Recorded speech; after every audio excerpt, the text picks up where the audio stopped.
અભય થઈને નિષ્પક્ષતાથી નિરપેક્ષ રીતે વાસ્તવિકતાનો અરીસો રૂપી સચોટ માહિતી લાવતો સત્યની સાથે અભય ટાઈમ્સ।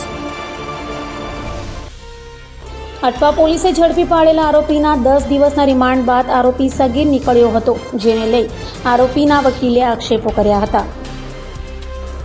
અઠવા લાયન્સ પોલીસની ગંભીર બેદરકારી સામે આવી છે, જેમાં 10 દિવસના રિમાન્ડ બાદ આરોપી સગીર નીકળ્યો છે। સારી કામગીરી બતાવવાના મોંમાં પોલીસ ભેકડે ભેરવાઈ હોય તેમ ફરિયાદ અને પ્રોડક્શન રિપોર્ટમાં જ અઠવા પોલીસની બેદરકારી સામે આવી છે। આરોપી સગીર નીકળતા બાદ હોમમાં મોકલાયો હતો।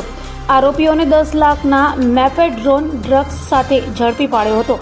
બંનેને કોર્ટમાં રજૂ કર્યા ત્યારે બંનેમાંથી એકની ઉંમર 18 વર્ષ અને 3 મહિના બતાવવામાં આવી હતી અને અઠવા લાયન્સ પોલીસે આ બંને વ્યક્તિને 10 દિવસના રિમાન્ડમાં મેળવ્યા હતા। પિતા એડવોકેટ મારફતે કોર્ટમાં અરજી કરી હતી, જેમાં ઉંમરના પુરાવા સ્વરૂપે કોર્ટમાં સ્કૂલનું લિવિંગ સર્ટિફિકેટ મૂકી હતી। ધોરણ 10ની માર્કશીટ રજૂ કરવામાં આવી હતી। બાળકની સામેની કાયદેસરની કાર્યવાહી જુવેનાઇલ જસ્ટિસ એક્ટ મુજબ કરવામાં આવે તેવી માંગ કરાઈ હતી અને પોલીસે યોગ્ય તપાસ કર્યા વગર જ બાળકને મુખ્ય આરોપી બનાવીને કોર્ટમાં રજૂ કરી ગંભીર ગુનો કર્યો છે। એમાં એવું છે કે પાંડેસરાથી બે છોકરાઓ એ કોઈ 100 ગ્રામ ડ્રગ્સ લઈને કોઈ ડિલિવરી કરવા જતા હતા અને ત્યાં અઠવા લાઇન્સ પોલીસ સ્ટેશન હદ વિસ્તારમાં કદમપલ્લી વિસ્તારમાં કોઈ જગ્યાએ એ લોકોને ધરપકડ કરવામાં આવી।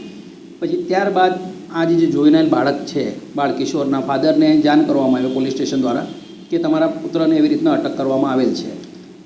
બાળ કિશોરના ફાધર ત્યાં ડોક્યુમેન્ટ લઈને પહોંચ્યા અને પોલીસને કહેવાય કે ભાઈ આ ધોરણ 10ની માર્કશીટ છે અને આ એનું સ્કૂલ લિવિંગ સર્ટિફિકેટ, એના આધારે એની ઉંમર 17 વર્ષને 3 કે 4 માસ થાય છે અને આગળની કાર્યવાહી કરવા માટે જણાવેલું।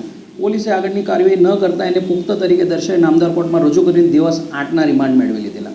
પોલીસે 8 દિવસ દરમિયાન પણ એવી કોઈ તપાસ કરી નથી કે ખરેખર એનામાં કંઈ સચ્ચાઈ છે કે આપણે ચેક કરવું જોઈએ કે આ બાળકિશોર ખરેખર એના ફાધર કહે છે બાળકિશોર જ છે। સ્કૂલ પણ પાંડેસરાની જ છે।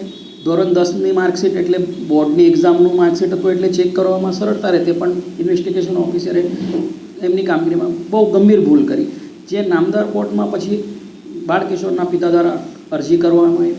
અરજી કરવા જ્યારે નામદાર કોર્ટે બધા ડોક્યુમેન્ટ ધ્યાને લીધા અને એમની એ અરજી પર હુકમ કર્યો અને બાળકિશોરને જુવેનાઇલ જસ્ટિસ બોર્ડમાં રજૂ કરવા માટેનો હુકમ કર્યો।